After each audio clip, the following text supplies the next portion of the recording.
Hello and welcome to Miss Ink Stamps. I am Mirisha from the Diary of Belle Rose. I hope you're having a great day. So today I'm in the mood for some snow, so I'm going to create a shaker card. The stamp set that I'm using today is called Snow One Like You, and it includes a snowman with a tree image, 3 snowflakes, a bird image, and the sentiment, "There's no one like you." So let's get started. To begin, I'm going to create my background. So I brought in this 110-pound cardstock. Yes, no watercolor paper, my inks of choice, and water.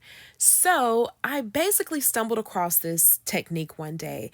I love to experiment with different techniques and ideas I have. I believe in trying it out, and I encourage you to do the same. So I thought, what would happen if I apply wet ink to cardstock? Well, as you see here, it just soaks it up, which makes some very unique backgrounds. It does.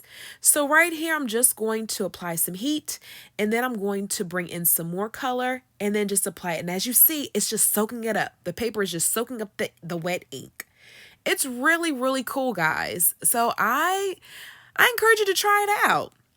But the only thing is if you decide to test it out, I encourage you to lightly stroke the wet ink across the paper, because after a while, the paper will start to peel. So to prevent that from happening, just lightly stroke your brush on top. And as you see here, this paper is like soak and wet, but I just love how it turns out. It's really, really, really neat.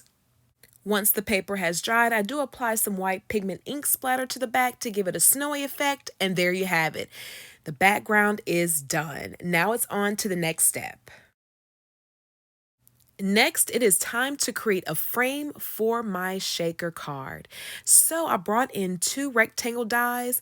I'm going to line them up, and then using some low tack tape, I'm going to secure them down to the cardstock.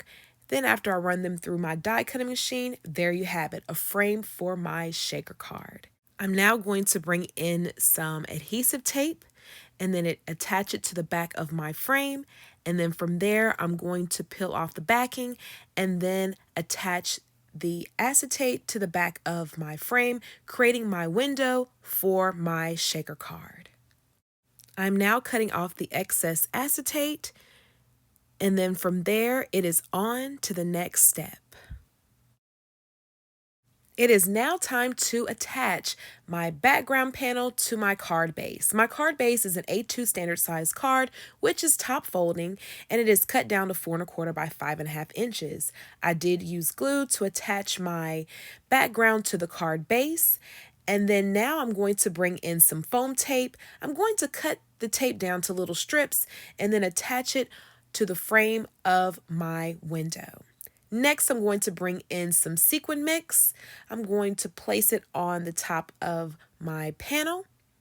I'm then going to peel the backing from the foam tape that is on the shaker window, and then I'm going to line it up and then give it a good firm press to make sure that none of the sequins will fall out.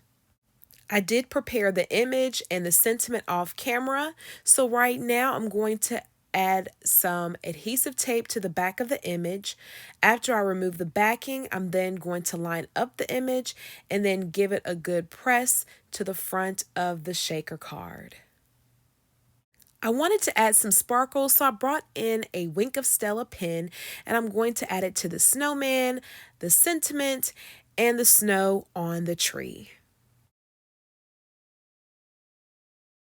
Finally, to finish up the card, I'm going to add some adhesive glue to the back of this white panel, and I'm going to attach it to the inside of my card. Sometimes I opt to leave the panel out and just use a white Jelly Roll pen to write my sentiment.